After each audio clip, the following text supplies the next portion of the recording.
last couple questions. Angus, since you've left, are there any stories you wish you'd done? Any stories that got away you weren't able to do while you were in Venezuela? Well, as I said, I think I definitely still plan to keep tabs on Venezuela and hopefully make it back in, make it back in future. I can't, but definitely I think, as I said, I think finding extremely solid proof that the very top level of government officials are complicit in the drug trade. I think that would be kind of a Venezuelan reporter's dream, I think. Well, I'm really glad to know you're on the case. But equally, I mean they're not. I mean, these people aren't idiots. I mean, it's unlikely to ever find a top minister posing in front of a warehouse full of I don't know, cocaine. I mean, obviously they have intermediaries and surrogates and the like. Yeah, and Angus, we're also getting questions. Last question for you before I give Brian a question about the business community. Who are they? What about all those people in the 70s and 80s? Are they? Haley, there's only this stuff. There's no. You can't have the whole thing. Only. Angus, I was asking about the business community. Sorry, so what role does the business community have? Yeah, and somebody was asking these are from the audience, what happened to all those businessmen from Venezuela in the 70s and 80s that used to travel, and where, what is the business community now? I'm guessing that a lot of people went into exile in Miami. People, that's a question about the business community. Who are they? What are they doing? Where are they? Yeah, I mean, I think you'd find that a majority of those people kind of fled, quite a long time ago to Miami, Spain, Colombia. I always thought, but I mean, even when I first moved to Caracas, I was always surprised that in Caracas there is there is a kind of a bubble of wealth there, which I think has kind of been. I think everywhere, at least whilst I was there, I felt that it was kind of consistently shrinking, kind of getting smaller and smaller. But I think the kind of the depiction in the media sometimes can just be a kind of an image of kind of just nationwide kind of suffering and it's not like that. I mean there is extreme inequality there, and for a tiny minority, and especially in Caracas, there are luxurious restaurants and bars and country clubs and so yeah. So for a select few who've found ways to profit from the current environment, I think it's there's still a community there. I don't know if Brian wants to add anything.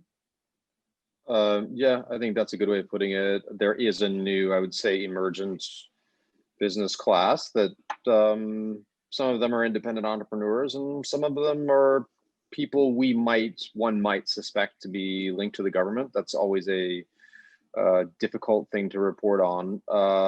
And to be fair, it's not the first time that sort of process has happened, is that these businessmen you're talking about from the 70s and 80s, yeah, some of them were independent entrepreneurs, but a lot of them did use contacts in the government to get to where they were. Yeah, I would say Miami's one place to look, but a lot have gone to Spain, a lot have gone to Colombia. And the business that you can do is now reduced to basically the folks who can get dollars. And everybody else, it's a little bit like an economy that's shrunk to the size of Haiti. So you still have the kind of bubble that Angus talks about where, there's, there's actually a government-owned hotel at the top of the mountain outside Caracas that is famous for having these casino tables. And this is my son. He wanted to say hello. You want to say hello? Hello. Hello. There he is. Okay. He said he's going to be the son of honor. There's just a massive scandal not long ago. This government-owned hotel, they were taking IV drip bags and using that to run cranberry juice into a high-end rum. And this made the waves all over social media as kind of this example of here's a government-run organization by, you know, a government called itself Socialist Party. You know, that's probably a $20 cocktail or something like that, in addition to the outrage generated by putting cranberry juice into high-end rum. It's the whole bubble it's just such a small group of people, right? And somebody can work for them. But if it's not them, you know, there's not really much business to be done here.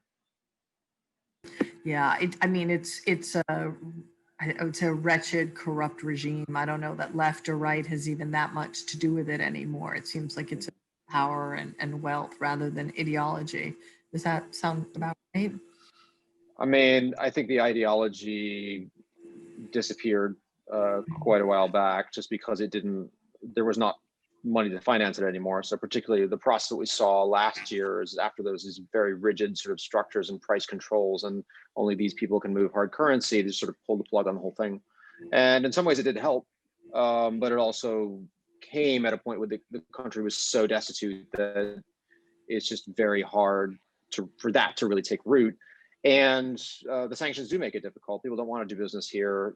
You asked about hard currency. How do they get it? The banks don't work with Venezuela anymore. You cannot transfer from an account in the United States to here. No one will do it for you. So those things do sort of all come in together into play.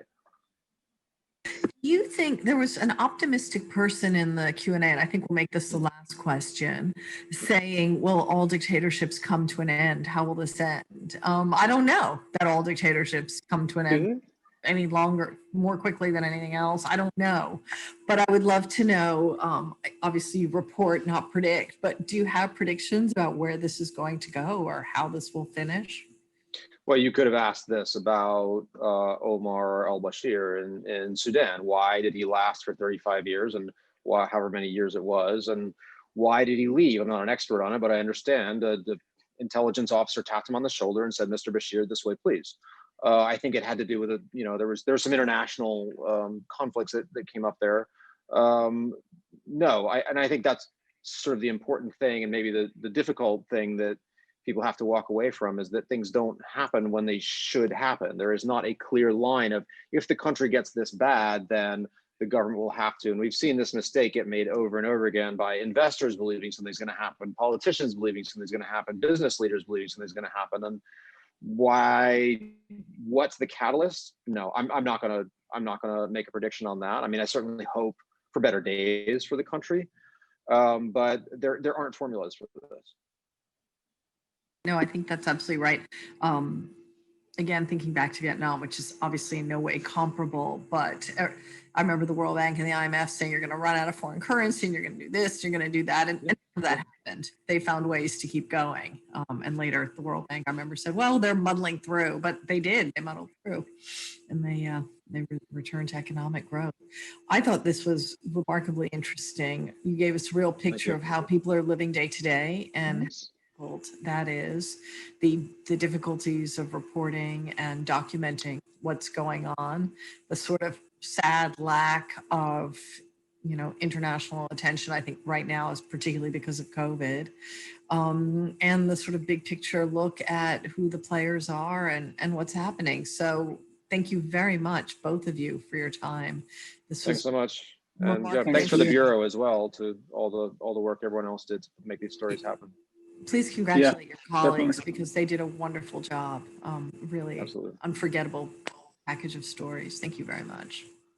And thank you, Anya, for moderating. And it was an incredible discussion of the difficulties of doing this kind of reporting.